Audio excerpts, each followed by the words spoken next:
Hello students, today we are going to talk about elementary canal.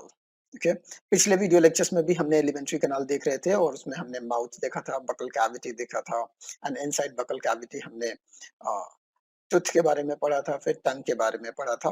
Okay, so इस video lecture में we will continue the same topic और आज हम लोग बात करेंगे from oesophagus up to the large intestine and rectum. Okay, so let's start. See, तो after buccal cavity जो नेक्स्ट सेगमेंट होता है एलिमेंट्री कैनाल का, that is oesophagus. Okay, now oesophagus को हम ईसोफेगस या फिर ओइसोफेगस दोनों ही लिख सकते हैं, दोनों ही सही है. आप ओ से भी स्टार्ट कर सकते हैं, O E S O P H A G U S, और you can write oesophagus as well. Both are correct, है ना, दोनों सही है. नेक्स्ट देखिए, ईसोफेगस होता क्या है, right? It is a long muscular tubular structure which allows the passage of swallowed food from the buccal cavity to stomach, है ना. यानी कि ये एक लंबी सी मस्कुलर, है ना, मस्कुलर मतलब मसल्स की बनी हुई ट्यूबुलर स्ट्रक्चर है. ट्यूब जैसा एक स्ट्रक्चर है जो कि खाने को, जो आपने खाना स्वॉलो किया है उसको बकल कैविटी से लेकर के स्टमक तक क्या करता है, कैरी करता है या उसके पैसेज को अलाउ करता है. ठीक है, तो बेसिकली ये एक ट्यूब है जो कि खाने को माउथ बकल कैविटी से स्टमक तक पहुंचाने का काम कर रहा है. ठीक है, चलिए. नाउ इसीलिए हम इसको क्या कहते हैं, फूड पाइप, है ना. चलिए, यहाँ पे हमने स्ट्रक्चर ड्रॉ किया है फूड पाइप का. See, it is a muscular pipe like structure. और ये जब पाइप है, ये जब इसमें फूड नहीं होता है तो ये पिचका सा रहता है. आपको दिख रहा है ये इसका जो ल्यूमेन है वो ऐसे ना रह करके, सॉरी, ऐसे ना रह करके, बल्कि ये ऐसे पिचका हुआ रहता है. जब इसमें फूड जाता है तो फिर ये स्वेल कर जाता है, फिर ये पिचक जाता है, राइट. देखिए, तो मैंने जस्ट फॉर इलस्ट्रेशन यहाँ पे मैं क्या कर रहा हूँ, यहाँ पे मैं 3 स्वॉलोड फूड पार्टिकल बना रहा हूँ, है ना. मान लीजिए कि ये एक ऐसे आदमी का इसोफेगस है जिसने कि 3 बार खाना स्वॉलो किया है. तो 3 बार हर एक टाइम पे जो आप खाना स्वॉलो करते हो, जो आप पेस्ट लाइक जो भी आपने खाना खाया उसको टंग, टीथ और सलाइवा के हेल्प से आपने क्या किया, चबाया, है ना, च्यू किया. और च्यू करने के बाद you turned into a fine paste like structure. और ये जो पेस्ट लाइक स्ट्रक्चर का छोटा सा यूनिट है, छोटा सा जो पार्ट है जो आपने स्वॉलो किया, दैट इज कॉल्ड बोलस, है ना. तो आपने अगर 3 बार स्वॉलो किया है तो देयर विल बी 3 बोलस, इसीलिए मैंने यहाँ पे 3 बोलस बना दिए हैं. ओके, और देखिए जहां जहां बोलस गया है वहां वहां पे ये इसोफेगस डायलेट कर गया है, बाकी जगह पे ये ट्यूब क्या है, ऐसे पिचकी हुई सी है. ओके, तो इन रेस्टिंग कंडीशन जो आपका ये इसोफेगस ये ऐसे ही पिचका हुआ रहता है. जैसे उसमें फूड जाता है वो वहां पे क्या होता है, स्वेल कर जाता है, वहां पे डायलेट कर जाता है. ओके, स्वेल नहीं, डायलेट कर जाता है. ठीक है, तो देखिए, तो अब जैसे ही आपका फूड आया, है ना, आपने swallow किया फूड और ये फूड गया कहाँ, इसोफेगस में, वहां पे डायलेट हुआ. अब तो वहां पे फूड वहीं पे फंसा रहेगा, है ना. ये अपने आप ऐसा नहीं है खाली पूरा ऐसे हॉलो ट्यूब है कि उसमें गया और डप से नीचे गिर जाएगा थ्रू ग्रेविटी, ऐसा नहीं होता है. तो ये नीचे कैसे मूव करता है, राइट. अब इसोफेगस में जो बोलस है या जो आपका swallowed फूड है वो मूव करता है because of a series of wave like contraction, है ना, ऑफ द एलिमेंट्री कैनाल, है ना, स्पेशली यहाँ पे इसोफेगस. तो जो इसोफेगस मस्कुलर ट्यूब है, ये ट्यूब मसल्स की बनी है और आपको मालूम है मसल कॉन्ट्रैक्ट और रिलैक्स कर सकते हैं. इसोफेगस के जो मसल्स हैं ये एक सीरीज में कॉन्ट्रैक्ट और रिलैक्स करते हैं. मतलब पहले ऊपर वाला किया, है ना, मान लीजिए ये पूरा ट्यूब है, पहले यहाँ वाला किया तो ये डायलेटेड है, फिर यहाँ वाला दबाया, फिर नीचे वाला दबाया, फिर ये स्वेल. तो इसकी वजह से क्या होता है कि जो भी आपका बोलस है उसको नीचे की तरफ धक्का दिया जाता है. ठीक है, तो ये जो series of wave like contraction है ना, that is called peristalsis. Okay, this is called peristalsis. Okay, तो याद रखिएगा कि पेरिस्टालसिस क्या है, it is a series of wave like contraction of the alimentary canal pushing the food downward. ठीक है, समझ में आ रहा है. सो आप कुछ और भी ऐसे समझ सकते हैं कि मान लीजिए कि ये आपका पूरा का पूरा इसोफेगस है, फूड यहाँ पे आया तो पहले यहाँ पे पिच का, यहाँ पे कॉन्ट्रैक्ट किया यहाँ का मसल, तो फूड पे थोड़ा सा नीचे खिसक गया, फिर जहाँ पे खिसका उसके ऊपर वाला थोड़ा सा पार्ट फिर से कॉन्ट्रैक्ट किया, तो फिर फूड थोड़ा सा और नीचे आया, फिर उसके बाद वहां का एरिया फिर से कॉन्ट्रैक्ट किया, तो और फूड थोड़ा नीचे गया, तो स्लोली ये क्या करता है, एक सेक्शन के बाद दूसरा सेक्शन उससे नीचे वाला पार्ट जो है इसोफेगस का वो कॉन्ट्रैक्ट करते जाता है एक के बाद एक, है ना, इन अ सीरीज, है ना, वेव लाइक फैशन, और फूड का जो बोलस है या जो भी फूड है उसको वो नीचे की तरफ पुश करता जाता है, और यही जो वेव लाइक कॉन्ट्रैक्शन है, ये जो कॉन्ट्रैक्शन ऑफ आपका मसल्स है of alimentary canal is called peristalsis.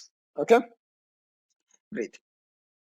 देखिए, by the process of peristalsis oesophagus में जो फूड है वो स्लोली नीचे की तरफ मूव करता है and it finally reaches into the stomach, है ना। तो अब देखिए स्टमक में क्या होता है वो हम लोग देखते हैं। So next topic we are saying is stomach. अब देखिए स्टमक जैसा हमने पहले बात किया था, it is a bag like structure, है ना। देखिए यहाँ पे मैं ये ड्रॉ कर रहा हूँ, this is bag like structure, और ये देखिए तो ऊपर से जो आया दैट इज इसोफेगस, है ना, और इसोफेगस जहां पे ओपन हो रहा है ये बैग लाइक स्ट्रक्चर में, वहां पे मैंने ये रेड रिंग लाइक स्ट्रक्चर बनाया है, ये भी मस्कुलर है, ये एक तरह का स्फिंक्टर है जिसके आगे हम बाद में बात करेंगे, है ना। उसके बाद से ये बैग लाइक स्ट्रक्चर बन गया स्टमक, और स्टमक के बाद में मैंने ये ब्लू कलर से एक ट्यूब लाइक स्ट्रक्चर बनाया है जो कि स्मॉल इंटेस्टाइन का पार्ट है, प्रिसाइजली डुओडेनम है, ठीक है।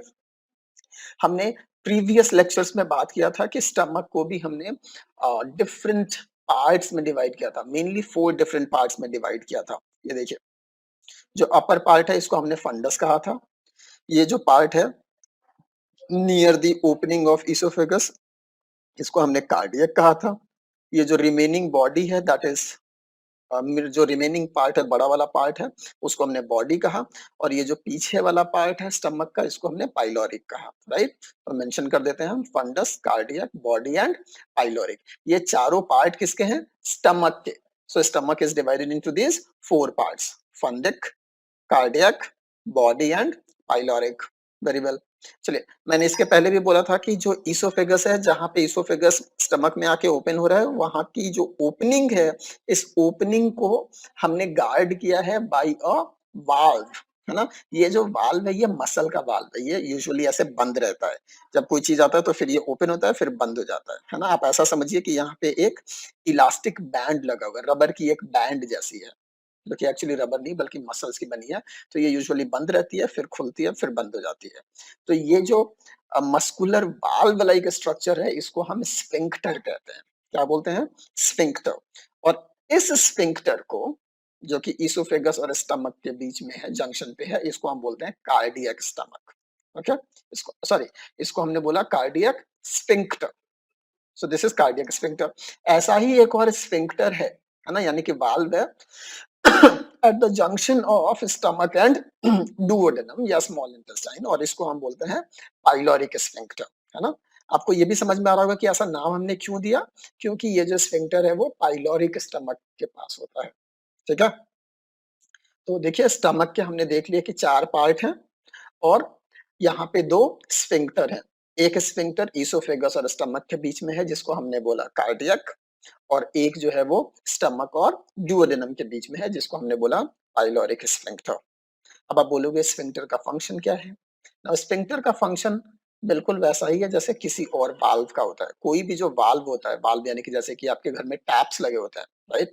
Tap is a kind of valve, और इसका फंक्शन क्या होता है, फ्लो को रोकना। ओपन क्लोज होगा, क्लोज रहेगा तो फ्लो रुका रहेगा, जब ओपन होगा तो फ्लो को मेंटेन करेगा, राइट। वैसे ही जो आपके स्फिंक्टर्स होते हैं एलिमेंट्री कैनाल में इनका भी यही फंक्शन है। जैसे ईसोफेगस के और स्टमक के बीच में ये जो कार्डियक स्फिंक्टर है इसका फंक्शन है कि ये फूड को सिर्फ ईसोफेगस से स्टमक में आने दे, स्टमक से वापस ईसोफेगस में नहीं जाने दे, यानी कि यूनिडायरेक्शनल फ्लो ऑफ फूड को मेंटेन करे। बैक फ्लो ऑफ फूड यानी कि उल्टी दिशा में जाना, बैक फ्लो ऑफ फूड को क्या करे, इनहिबिट करे।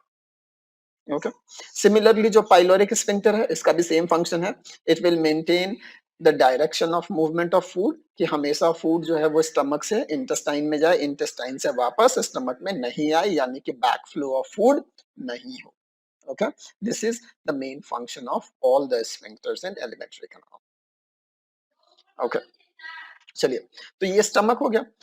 अब देखिए स्टमक को थोड़ा सा अगर हम और डिटेल में देखते हैं ना, तो जो एक साइड की आपकी स्टमक की वॉल जब मैंने एक सिंगल लाइन से दिखाई है व्हाइट कलर के, वो सिंगल लाइन तो नहीं होगा, obviously it will be made up of a layer of tissue, है ना. और इस टिश्यू को हम क्या बोलते हैं, गैस्ट्रिक वॉल. इस पूरे को हम क्या बोलेंगे, गैस्ट्रिक वॉल. और अगर आप एक गैस्ट्रिक वॉल को थोड़ा सा इनलार्ज करके देखते हैं, जूम करके देखते हैं, तो देखिए कुछ ऐसा दिखता है.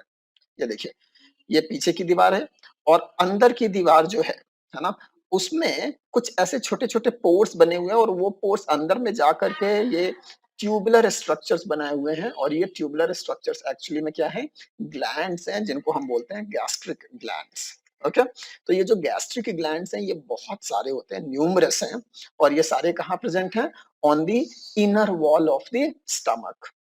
तो जो स्टमक की लाइनिंग है या जो गैस्ट्रिक वॉल है ना, स्टमक की लाइनिंग को ही हम गैस्ट्रिक वॉल कहते हैं. सॉरी. तो जो गैस्ट्रिक वॉल है, गैस्ट्रिक वॉल में बहुत सारे आपके गैस्ट्रिक ग्लैंड्स होते हैं, और ये जो गैस्ट्रिक ग्लैंड्स हैं they are going to secrete gastric juice, है ना. ये देखिए, ये सिक्रीशन मैंने बनाया है, this is called gastric juice. Okay, अब चलिए हम लोग देखते हैं कि जो गैस्ट्रिक जूस होता है उसका का प्रॉपर्टीज क्या होता है ना, व्हाट इज गैस्ट्रिक जूस. देखिए, अगर हम लोग गैस्ट्रिक जूस की बात करते हैं, तो सबसे इंपॉर्टेंट जो चीज है कि गैस्ट्रिक जूस का जो पीएच होता है वो अराउंड 1.8 होता है, राइट. और 1.8 इज हाईली एसिडिक कंडीशन. ठीक है, इसीलिए हम लोग बोलते हैं जो गैस्ट्रिक जूस होता है वो बहुत ज्यादा एसिडिक होता है, इट इज हाईली एसिडिक. और ऐसा क्यों होता है, क्योंकि इसमें होता है HCl, हाइड्रोक्लोरिक एसिड. ठीक है, केमिस्ट्री में आपने पढ़ा होगा, हाइड्रोक्लोरिक एसिड जो कि एक स्ट्रॉन्ग एसिड है, ये प्रेजेंट होता है किसमें, गैस्ट्रिक जूस में, जिसकी वजह से जो पूरा का पूरा जूस है वो हाईली एसिडिक हो जाता है, और इसका पीएच इज अराउंड 1.8. चलिए, इसके अलावा यानी कि HCl के अलावा और क्या होता है, तो देखिए कंपोजिशन में और हम देखते हैं, वाटर होता है जो कि सबसे अधिक अमाउंट में होता है, around 92 to 95, almost up to 98% जो है वो क्या है, वाटर है. नाउ सेकंड चीज जो होता है इसमें म्यूकस है. ठीक है, और थर्ड चीज हम लोग एक और देखते हैं इसमें, दोस आर एंजाइम्स. ठीक है, अब देखिए, याद रखिए कि वाटर, म्यूकस एंड एंजाइम्स ये सब है along with HCl, hydrochloric acid. मैंने पहले ही मेंशन कर दिया इसलिए यहां नहीं लिख रहा हूं, HCl पहले से होता है. तो जब आप कंपोजिशन लिखेंगे गैस्ट्रिक जूस का तो उसमें आप HCl भी लिखेंगे. तो HCl है, वाटर है, म्यूकस है एंड एंजाइम्स है. ओके, जब हम एंजाइम्स की बात करते हैं तो इसमें mainly, see I am saying mainly, मैं सिर्फ नहीं कह रहा हूं, है ना, I am not saying only, I am saying mainly. Mainly यहाँ पे दो तरह के एंजाइम्स होते हैं, पहला है पेप्सिन और दूसरा है रेनिन. ठीक है, याद रखिएगा. तो जो आपका स्टमक है, स्टमक की जो वॉल है उसको हम बोलते हैं गैस्ट्रिक वॉल, और गैस्ट्रिक वॉल में होते हैं गैस्ट्रिक ग्लैंड्स, और ये गैस्ट्रिक ग्लैंड्स सिक्रीट करते हैं गैस्ट्रिक जूस. इस गैस्ट्रिक जूस का कंपोजिशन क्या है, इसमें वाटर है, इसमें हाइड्रोक्लोरिक एसिड है, इसमें म्यूकस है, और इसमें एंजाइम्स हैं, एंड मेनली दो तरह के एंजाइम्स हैं, pepsin and rennin. Because of hydrochloric acid ये जो पूरा का पूरा गैस्ट्रिक जूस होता है it is highly acidic, the pH is around 1.8. Very well, so that was all about stomach. Stomach के बाद जो नेक्स्ट सेक्शन होता है एलिमेंट्री कैनाल में, that is small intestine. Okay, और स्मॉल इंटेस्टाइन को हम SI से भी रिप्रेजेंट करते हैं, है ना, यानी कि इसका abbreviation is SI, capital S and capital I, small intestine. Right, देखिए स्मॉल इंटेस्टाइन में हमने पहले भी बात की थी कि स्मॉल इंटेस्टाइन को हमने डिवाइड किया था तीन पार्ट्स में, that is first one is duodenum. Okay, और ये जो डुओडेनम है ये सबसे एंटीरियर पार्ट है, यानी कि सबसे आगे वाला पार्ट है किसका, स्मॉल इंटेस्टाइन का. नाउ ये सबसे छोटा पार्ट भी होता है which is around 20 to 25 centimetre, और maybe 15 to 20 centimeter, okay, not more than that. So ये duodenum होता है, ये सबसे anterior part है, ये सबसे छोटा होता है length में. At the same time it is most active part of the small intestine. Active क्यों? क्योंकि this is the site where most of the digestion as well as some of the absorption takes place, है ना.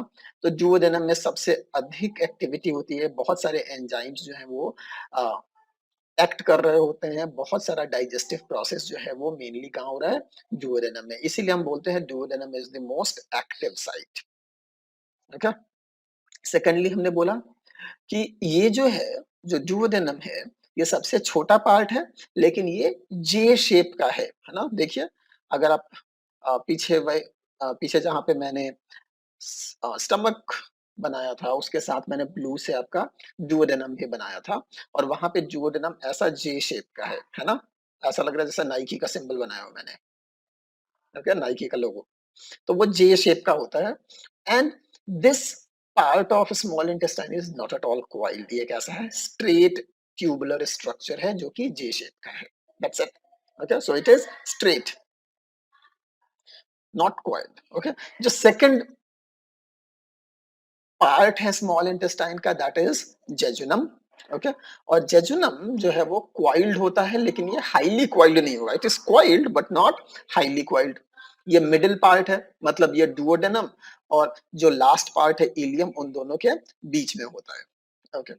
The third part is ilium, है ना. ये posterior most part है, यानी कि सबसे पिछला हिस्सा है स्मॉल इंटेस्टाइन का. At the same time it is highly coiled and longest part. सबसे छोट पीछे वाला है, लेकिन सबसे बड़ा पार्ट है और हाईली क्वाइल्ड होता है. ओके. चलिए, नाउ स्मॉल इंटेस्टाइन के बारे में हम कुछ और बात करते हैं. जो स्मॉल इंटेस्टाइन है, अगेन जो इसकी वॉल होती है उसको हम बोलते हैं इंटेस्टाइनल वॉल, है ना. और इंटेस्टाइनल वॉल के अंदर भी कुछ ग्लैंड्स होते हैं, बहुत सारे ग्लैंड्स होते हैं. इन ग्लैंड्स को हम बोलते हैं इंटेस्टाइनल ग्लैंड्स. क्या बोलते हैं? Intestinal glands. देखिए, स्टमक में, स्टमक के वॉल में यानी कि गैस्ट्रिक वॉल में जो ग्लैंड्स थे उनको हमने बोला गैस्ट्रिक ग्लैंड. इंटेस्टाइन के वॉल में जो ग्लैंड्स हैं उनको हम बोलते हैं इंटेस्टाइनल ग्लैंड्स. ओके. सो इंटेस्टिनल ग्लैंड्स होते हैं कहाँ? स्मॉल इंटेस्टाइन में. और ये सिक्रीट करते हैं बहुत सारे एंजाइम्स, सॉल्ट्स, वाटर, है ना. मेनली ये क्या सिक्रीट करेंगे? Water, some salts like sodium bicarbonate and a lot of enzymes, है ना. तो बहुत सारे एंजाइम सिक्रीट करते हैं. नाउ कलेक्टिवली ये पूरा का पूरा जो सिक्रीशन है स्मॉल इंटेस्टाइन के ग्लैंड्स का, यानी कि इंटेस्टाइनल ग्लैंड्स का, इनको हम बोलते हैं सक्कस इंटेरिकस. इसके बारे में हम इन डिटेल बात करेंगे जब हम मैकेनिज्म ऑफ डाइजेशन की बात कर रहे होंगे इसी चैप्टर में. ओके. बस अभी समझने के लिए एक और चीज जो यहाँ पे मैं बताना चाहता हूँ आप लोगों को, जो स्मॉल इंटेस्टाइन की वॉल होती है वो अंदर से स्मूथ नहीं होती है. रादर इसके अंदर कुछ फिंगर लाइक प्रोजेक्शंस हैं जिसको हम बोलते हैं विलाई. और उन विलाई के ऊपर भी फर्दर कुछ hair like, brush bordered like structures होते हैं जिसको हम बोलते हैं माइक्रोविलाई. ठीक है. तो स्मॉल इंटेस्टाइन के अंदर जब आप देखोगे तो जो अंदर वाला एरिया है वो स्मूथ नहीं है, रादर यहाँ पे क्या है? विलाई एंड माइक्रोविलाई है. इसके बारे में भी हम लेटर सेक्शंस में और डिटेल में देखेंगे. हम लोग डायग्रामेटिकली देखेंगे कि विलाई और माइक्रोविलाई क्या होता है. ठीक है. एज ऑफ नाउ याद रखिएगा कि स्मॉल इंटेस्टाइन की जो अंदर की वॉल है वो स्मूथ नहीं है, rather it is folded structure, है ना, and is made up of villi and microvilli. ऐसा क्यों होता है? ऐसा इसलिए होता है so that the surface area can be increased drastically for effective absorption of food. ठीक है. Very well. After small intestine जो नेक्स्ट पार्ट है एलिमेंट्री कनाल का, that is large intestine. Okay. अब देखिए, लार्ज इंटेस्टाइन हम इसको बोलते क्यों हैं? क्योंकि इसका जो ल्यूमेन है, यानी कि लार्ज इंटेस्टाइन का जो ल्यूमेन है, see lumen is called internal diameter. है ना? जो ल्यूमेन है वो ब्रॉडर होता है देन स्मॉल इंटेस्टाइन। तो मान लीजिए ये स्मॉल इंटेस्टाइन है ऐसा पतला-सा, तो लार्ज इंटेस्टाइन होता है ऐसे मोटा-सा, ठीक है? तो लार्ज इंटेस्टाइन और स्मॉल इंटेस्टाइन में अ, अगर आप फिजिकली देख रहे हो तो जो एक डिफरेंस आपको फर्स्ट साइट में नोटिस होगा, that is small intestine is narrower, large intestine is broader, है ना? इसमें लेंथ का कुछ नहीं है। लेंथ स्मॉल इंटेस्टाइन की अधिक होती है than large intestine, okay? Length wise small intestine is larger, okay? Only when it comes to the diameter, small intestine का छोटा डायामीटर है एंड लार्ज इंटेस्टाइन का डायामीटर ज्यादा है, ल्यूमेन का भी डायामीटर ज्यादा है, ओके? ग्रेट। देखिए, हम लोगों ने ये भी बात की थी पिछले क्लासेस में कि large intestine is again divided into three parts, caecum, colon and rectum. अब देखिए सीकम क्या होता है? हमने बोला था caecum is a pouch like structure in which ileum opens, ileum which is part of small intestine, यानी कि सीकम वो पार्ट है लार्ज इंटेस्टाइन का जो कि स्मॉल इंटेस्टाइन से जुड़ा होता है, यानी कि स्मॉल इंटेस्टाइन का सबसे पिछला पार्ट इलियम आकर के ओपन होता है लार्ज इंटेस्टाइन के सबसे अगले पार्ट से, प्रॉक्सिमल पार्ट से, जिसको हम बोलते हैं सीकम, जो कि बैग लाइक स्ट्रक्चर है, ओके? सेकेंडली हम क्या बोलते हैं कि इस बैग लाइक स्ट्रक्चर जो सीकम है उनमें से एक और दूसरी ट्यूब जैसी चीज ओरिजिनेट होती है जिसको हम बोलते हैं अपेंडिक्स, ठीक है? चलिए हम डायग्रामेटिकली देखते हैं इसको। ये आपका बैग लाइक स्ट्रक्चर है और इसमें साइड से जो ओपन हो रहा है दैट इज इलियम, और नीचे जो छोटा सा पाइप लाइक स्ट्रक्चर है दैट इज अपेंडिक्स, और ऊपर में ये जो मुड़ा मुड़ा है दैट इज कोलोन। ये देखिए, लिख देते हैं caecum, this is ilium and this is appendix. तो ये जो बैग लाइक स्ट्रक्चर हो गया that is your caecum, okay? So large intestine को हमने तीन पार्ट में डिवाइड किया है, उसका पहला पार्ट था सीकम, और सीकम का फंक्शन क्या है? Now caecum receives the food from the small intestine, at the same time it has appendix, और कुछ जो एनिमल्स होते हैं स्पेशली जो आपके हर्बीवोर्स होते हैं उनमें सीकम से ओरिजिनेट होने वाला जो अपेंडिक्स है ये हाईली डेवलप्ड होता है where the digestion of cellulose takes place, है ना? हमें ऐसा नहीं है, हम लोग सेलुलोज का डाइजेशन नहीं करते हैं, इसीलिए हमें अपेंडिक्स का भी कोई फंक्शन नहीं बचा है, जिसकी वजह से हमारा जो अपेंडिक्स है वो स्लोली अपना फंक्शन भी लूज कर दिया है और अपना स्ट्रक्चर भी धीरे धीरे क्या कर रहा है, लॉस कर रहा है। ये धीरे धीरे छोटा होता जा रहा है and now it is a vestigial organ for us, है ना? और इसको हम लोग अपेंडिक्स के साथ कई बार वर्मीफॉर्म अपेंडिक्स भी बोलते हैं, ओके?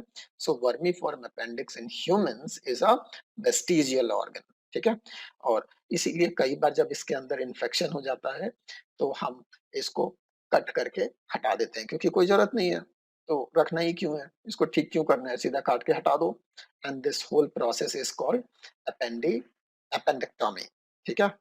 ये जो दर्द होता है उसको हम बोलते हैं अपेंडिसाइटिस, ठीक है? Very well. देखिए, आफ्टर सीकम जो नेक्स्ट सेक्शन होता है आपका लार्ज इंटेस्टाइन का दैट इज कोलोन, है ना? ये देखिए, अब कोलोन जो है, कोलोन को भी फर्दर हमने डिवाइड किया है इनटू थ्री पार्ट्स, है ना? Ascending colon, transverse colon and descending colon, okay? एक और कोलोन होता है लेकिन वो आप लोग हायर क्लास में पढ़ेंगे, that is called sigmoid colon, वो यहाँ पे हम लोग डिस्कस नहीं करेंगे। सो मेनली यहाँ पे जो हम पढ़ रहे हैं कि colon is further divided into three parts, ascending, transverse and descending colon. और ये जो क्लासिफिकेशन है this is done on the basis of flow of the undigested food into the colon, है ना? तो जो भी कोलोन का पार्ट है उसमें अनडाइजेस्टेड फूड किस डायरेक्शन में मूव कर रहा है उसके बेसिस पे हमने कोलोन को इन तीन पार्ट में डिवाइड किया है। चलिए अभी हम लोग देखेंगे डायग्रामेटिकली तो आपको अच्छे से समझ में आ जाएगा। ये देखिए, ये आपका सीकम मैंने बना दिया, इलियम से फूड आया सीकम में, और सीकम के नीचे ये छोटा सा वर्मीफॉर्म अपेंडिक्स लगा दिया। ऊपर में ये जो आपके मुड़े मुड़े स्ट्रक्चर्स मैं बना रहा हूँ दैट इज कोलोन, ठीक है? ये देखिए, ये कोलोन बन रहा है ये पूरा का पूरा कोलोन होता है और फाइनली कोलोन ओपन होता है किसमें, रेक्टम में। अब ये देखिए सीकम्स में जैसे ही फूड आएगा ये ऊपर की तरफ मूव करेगा, so this part is called ascending colon. वहां से जब मुड़ा वहां पे हॉरिजॉन्टली फूड मूव करेगा इसीलिए हम उसको बोलते हैं ट्रांसवर्स कोलोन, और ट्रांसवर्स कोलोन के बाद फूड का डाउनवर्ड मूव कर रहा है इसीलिए हम उसको क्या बोलेंगे, डिसेंडिंग कोलोन। ठीक है, तो आपको डायरेक्शन जो एरो मैंने बनाए हैं that is the direction of movement of food in the colon, और इसी डायरेक्शन के बेसिस पे कोलोन का नाम है ascending, transverse and descending. I hope आप लोग को जब क्लियर हो गया होगा। चलिए, आफ्टर दिस कोलोन्स, ओके, ये देखिए कोलोन जहां पे एंड हो रहा है वहां पे एक बड़ा सा मैंने एक पाउच लाइक स्ट्रक्चर बनाया है, इसको हम बोलते हैं रेक्टम। ओके, ये देखिए this is rectum. Now, what is rectum? Now, rectum is a small bag-like structure which temporarily stores the fecal matter, है ना? तो जो fecal matter है उसको temporarily ये store करता है, and after some time जो fecal matter है उसको हम बाहर निकाल देते हैं through the anus. Okay, so next is anus. Now, anus और rectum के बीच में की जो पार्ट है, जो ट्यूबुलर पार्ट है, उसी को हम क्या कहते हैं, एनल कैनाल। याद रखिएगा इन चीजों को। नाउ एनस क्या है, एनस इज एन ओपनिंग या इसको हम अपर्चर भी कहते हैं। ठीक है, इट इज एन ओपनिंग और aperture through which the undigested food और faecal matter is removed outside the body. Now ये जो प्रोसेस है the process of removing the faecal matter is called defecation, है ना, is called defecation. Now this opening जो anus है, anus की जो ओपनिंग है, again it is controlled by a sphincter, है ना, ये भी स्फिंक्टर से कंट्रोल्ड है। नहीं कंट्रोल्ड होगा तो जैसे जैसे रेक्टम में कुछ भी आएगा कंटिन्यूअसली बाहर आता रहेगा, विच इज नॉट गुड, है ना। इसीलिए कंटिन्यूअसली नहीं आए तो उसको कंट्रोल किया गया है by the help of a sphincter और अ वाल्व, और इस वाल्व को हम क्या बोलते हैं, anal sphincter. Okay, so there is anal sphincter. It controls or regulates the opening of the anal aperture. ठीक है, so this is all about the different parts of alimentary canal. In next video we will be talking about the different glands and their secretions, है ना। तो सबसे पहले हम लोग देखेंगे salivary gland, what is saliva, and then हम लोग pancreas और लीवर के बारे में देखेंगे, and then we will start the actual process of digestion. Okay, so stay tuned, stay safe, thank you.